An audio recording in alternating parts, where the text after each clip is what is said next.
Hello guys, welcome to new vlog. അപ്പോൾ നമ്മൾ ചേർത്തലയിൽ ഇങ്ങനെ ഇരുന്ന് ബോറടിച്ച് കഴിഞ്ഞപ്പോൾ എന്തായാലും ഒന്ന് പുറത്തേക്ക് കറങ്ങാനായിട്ട് ഇറങ്ങുകയാണ്.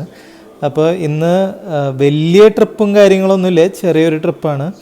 അപ്പോൾ നമ്മൾ എപ്പോഴും വീട്ടിൽ നിന്ന് ഇറങ്ങുമ്പോൾ നമ്മൾ ബോട്ടിൽ വാട്ടേഴ്സ് ഒന്നും കുടിക്കാറില്ല. അപ്പോൾ അതുകൊണ്ട് തന്നെ നമ്മൾ ഈ സ്റ്റീൽ ബോട്ടിൽ നമ്മളുടെ വീട്ടിൽ നിന്ന് തന്നെ നല്ല വെള്ളവും കാര്യങ്ങളൊക്കെ എടുത്തിട്ടാണ് എപ്പോഴും പുറത്തേക്ക് ഇറങ്ങുന്നത്. അപ്പോൾ നമ്മൾ പല വീഡിയോസിലും കണ്ടിട്ടുണ്ട് പ്ലാസ്റ്റിക് കുപ്പികളിൽ വെള്ളം കുടിക്കുന്നതുകൊണ്ട് കുഴപ്പമില്ല, പക്ഷേ കാറിലൊക്കെ വെച്ച് കഴിയുമ്പോൾ അത് ഈ സൺലൈറ്റും കാര്യങ്ങളൊക്കെ അടിച്ച് ഹാംഫുള്ളായിട്ടുള്ള പല പാർട്ടിക്കിൾസും അതിൽ വരാൻ സാധ്യതയുണ്ടെന്നൊക്കെ കേട്ടിട്ടുണ്ട്.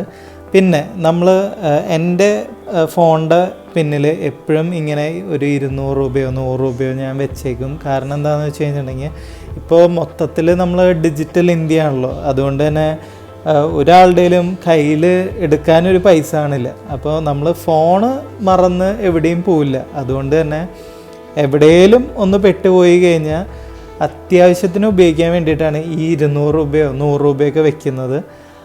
ഇത് സാധാരണഗതിയിൽ ഉപയോഗം വരാറില്ല, പക്ഷെ അത്രയും അത്യാവശ്യ ഘട്ടം ഉണ്ടെങ്കിൽ മാത്രമേ ഞാൻ ഉപയോഗിക്കാറുള്ളൂ. അങ്ങനെ നേരെ ഞങ്ങൾ MG റോട്ടിലേക്കാണ് പോയത്. അപ്പോൾ വൈഫിൻ്റെ ഒരു ഡ്രസ്സ് മേടിക്കാനായിട്ടുണ്ടായിരുന്നു. അപ്പോൾ ആ ഡ്രസ്സും വാങ്ങിച്ച് അതിൻ്റെ മുന്നിൽ തന്നെ ഒരു ഗ്രാൻഡ് പാവിലിയൻ എന്ന് പറഞ്ഞിട്ടുള്ളൊരു ഹോട്ടലുണ്ട്. ഒരു പഴയ ഹോട്ടലാണ്, അത്യാവശ്യം ഒരു ക്ലാസിക് ഹോട്ടൽ എന്നൊക്കെ പറയാം. അപ്പോൾ അതിലൊരു റെസ്റ്റോറൻ്റ് ഉണ്ട്. അപ്പോൾ ഇവർ മുൻപ് എപ്പോഴോ ഇവിടെ വന്നിട്ടുണ്ട്. അപ്പോൾ ആ ഒരു വന്ന സമയത്ത് നല്ല ഫുഡാണെന്ന് പറഞ്ഞിട്ടാണ് ഞങ്ങൾ ഇവിടെ വന്നത്. പക്ഷേ ഒരു 1-1.5 മണിക്കൂറോളം വെയിറ്റിംഗ് കഴിഞ്ഞിട്ടും ഇവിടെ നമുക്ക് സീറ്റ് കിട്ടിയിട്ടില്ല. അപ്പോൾ നല്ല വിശപ്പും തുടങ്ങി. കാരണം വൈഫിൻ്റെ ഡ്രസ്സ് ട്രയലും കാര്യങ്ങളൊക്കെ ചെയ്ത് വന്നു കഴിഞ്ഞപ്പോഴേക്കും ഒരു 3:30 പിന്നെ ഇവിടെ ഒരു 1.5 മണിക്കൂർ വേസ്റ്റ് ചെയ്തു. അങ്ങനെ ഏകദേശം 4:30-5 മണിയായി. അപ്പോൾ നമ്മൾ ഇനി പെട്ടെന്ന് ഫുഡ് കിട്ടണ എവിടെയെങ്കിലും പോകണം, കാരണം ഗ്യാസൊക്കെ കയറി തുടങ്ങി. അപ്പോൾ നമ്മൾ നേരെ വന്നത് നമ്മുടെ സ്റ്റേഡിയം റോട്ടിലുള്ള ഇഡ്ഡലി കഫേയിലാണ്.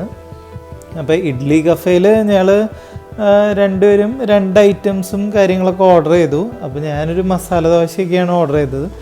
സാധാരണ ഒരു ഹോട്ടലിൽ പോയി കഴിക്കുന്ന മസാല ദോശയുടെ ഒരു 10-1 ഇവിടുത്തെ മസാല ദോശയ്ക്ക് വലിപ്പമുള്ളൂ. പക്ഷേ അത്യാവശ്യം നല്ല ഗീയും കാര്യങ്ങളൊക്കെ ഇട്ട് നല്ല ടേസ്റ്റി ആയിട്ട് ഉണ്ടാക്കിയിട്ടുണ്ട്. ഇത് ഇനി ഇത്രയും വിശപ്പായതുകൊണ്ടാണോ എന്നറിയില്ല.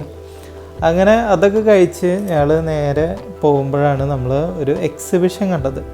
ഈ എക്സിബിഷനുകൾ ഞങ്ങളുടെ ഒരു ഫേവറേറ്റ് സംഭവമാണ്. ഞങ്ങൾക്ക് രണ്ടുപേർക്കും എക്സിബിഷനിലൂടെ കുറേ സാധനങ്ങളൊക്കെ വെറൈറ്റി സാധനങ്ങളൊക്കെ കണ്ട് നടക്കാൻ ഭയങ്കര ഇഷ്ടമുള്ളതാണ്. അപ്പോൾ സാധാരണ ഒരു ടിപ്പിക്കൽ ഹസ്ബൻഡ് വിചാരിക്കുക എക്സിബിഷന് പോയി കഴിഞ്ഞാൽ ഭാര്യ ഇന്ന സാധനങ്ങൾ വാങ്ങിച്ചു കൂട്ടും, അതുകൊണ്ട് ഇതിൻ്റെ ഉള്ളിൽ കയറ്റണ്ടെന്നൊക്കെയാണ് വിചാരിക്കുക. പക്ഷേ ഞാൻ എൻ്റെ വൈഫിനെ ട്രെയിൻ ചെയ്തേക്കുന്നത് അങ്ങനെയല്ല. എല്ലാ സാധനങ്ങളും കണ്ട് അത്ര അത്യാവശ്യമുള്ള സാധനം ഉണ്ടെങ്കിൽ മാത്രമാണ് അവൾ എടുക്കുള്ളൂ. അതുകൊണ്ട് എനിക്ക് ധൈര്യമായിട്ട് ഏത് എക്സിബിഷന് വേണമെങ്കിലും കൊണ്ടുപോയി കയറ്റാം. ഇപ്പം ഏകദേശം ഒരു 3 കൊല്ലത്തോളമായിട്ട് ഈ എക്സിബിഷനുകളിൽ പോയി ഈ എക്സിബിഷനൊക്കെ ഞങ്ങൾക്ക് വെറും ലോക്കൽ എക്സിബിഷനായി തുടങ്ങി. ഇതിലും കൂടിയ അടിപൊളി എക്സിബിഷനും കാര്യങ്ങളൊക്കെ ഞങ്ങളുടെ അടുത്ത് തന്നെയാണ് വരാറ്. നമ്മുടെ അങ്കമാലിയിലുള്ള അഡുലെക്സ് കൺവെൻഷൻ സെൻറ്ററിലാണ് ഇപ്പോൾ ഞങ്ങൾക്ക് ഇഷ്ടപ്പെട്ട തരത്തിലുള്ള എക്സിബിഷൻസൊക്കെ വരാറ്. അത് കുറച്ചുകൂടെ പ്രീമിയം എക്സിബിഷനും കാര്യങ്ങളൊക്കെ ആയിരിക്കും. അങ്ങനെ ആ എക്സിബിഷനും കാര്യങ്ങളൊക്കെ കണ്ട് ഞങ്ങൾ നേരെ ലുലു മാളിലേക്കാണ് പോകുന്നത്. ലുലു മാളിനെ പറ്റി പിന്നെ പറയാതെ തന്നെ നിങ്ങൾക്കറിയാമല്ലോ, എത്ര സമയമുണ്ട് ആ സമയം മൊത്തം കളയാൻ പറ്റിയ ഒരു മെയിൻ കേന്ദ്രമാണ് ലുലു മാള്. അപ്പോൾ നമ്മൾ ഇവിടെ വന്നു കഴിഞ്ഞപ്പോൾ ആകെ ആ ഇഡ്ഡലി മാത്രമല്ലേ കഴിച്ചിട്ടുള്ളൂ, ഇഡ്ഡലിയും ദോശയൊക്കെ അല്ലേ കഴിച്ചിട്ടുള്ളൂ. അതും സൈസ് കുറവായിരുന്നതുകൊണ്ട് ഒരു ചായ കുടിക്കാമെന്ന് തീരുമാനിച്ചു. അങ്ങനെ നമ്മളുടെ മെക്ഡോണൽഡ്സിലെ മെക്കഫേയിൽ ചായ കുടിക്കുക എന്നുള്ള രീതിയിൽ ഉറപ്പിച്ച് അങ്ങനെ ഞങ്ങൾ രണ്ടുപേരും കൂടെ ഒരു ക്യാപ്പച്ചീനോ പറഞ്ഞുള്ളൂ. ഒരു ക്യാപ്പച്ചീനോയുടെ കൂടെ തന്നെ ഒരു കോംബോ ആയിട്ട് വരുന്ന ഒരു മഫിൻ ഉണ്ടായിരുന്നു, ചോക്ലേറ്റ് മഫിൻ. അതും അത്യാവശ്യം നല്ല ടേസ്റ്റും കാര്യങ്ങളൊക്കെ ഉണ്ടായിരുന്നു.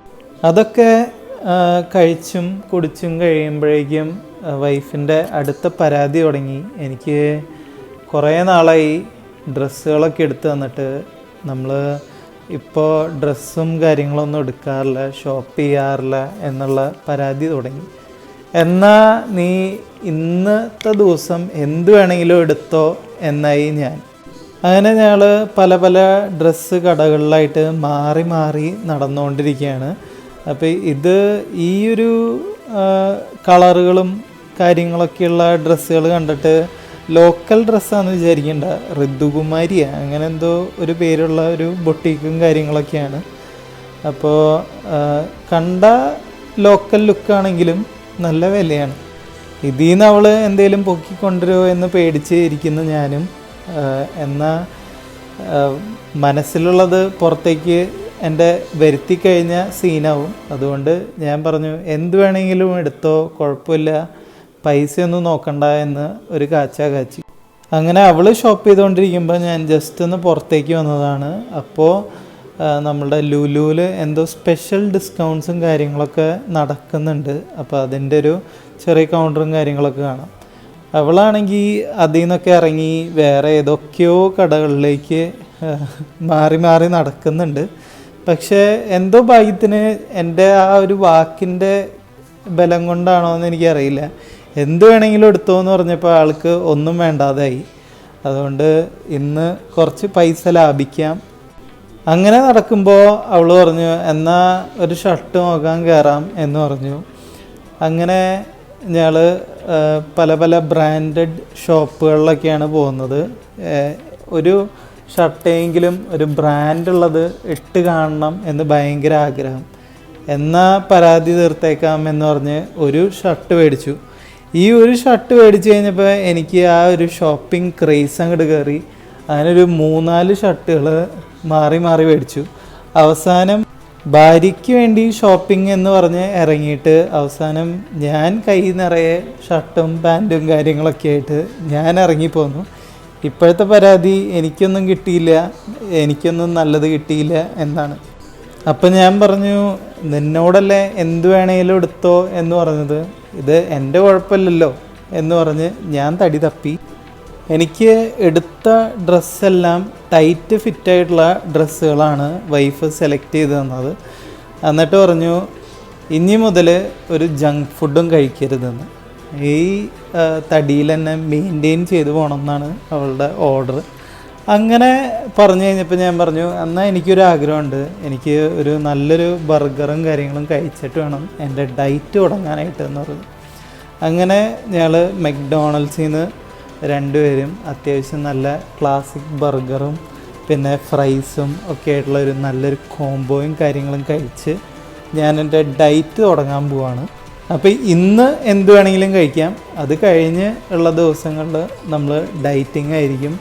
അപ്പോൾ ഷുഗർ കട്ട് എന്നൊക്കെയാണ് ഞാൻ പറഞ്ഞിരിക്കുന്നത്. ഷുഗർ കട്ട് പിന്നെ ജങ്ക് ഫുഡൊന്നും കഴിക്കില്ല, അങ്ങനെയൊക്കെയുള്ള ഒരു വാക്കും കാര്യങ്ങളും കൊടുത്ത് ഇന്ന് നല്ലൊരു ബർഗറും കാര്യങ്ങളൊക്കെ കഴിച്ചു. അത് കഴിഞ്ഞ് നേരെ പോയിട്ട് വേറൊരു ഹോട്ടലിൽ നിന്ന് നല്ല ഫ്രൈഡ് റൈസും ചില്ലി ചിക്കനും പിന്നെ കാര്യങ്ങളൊക്കെ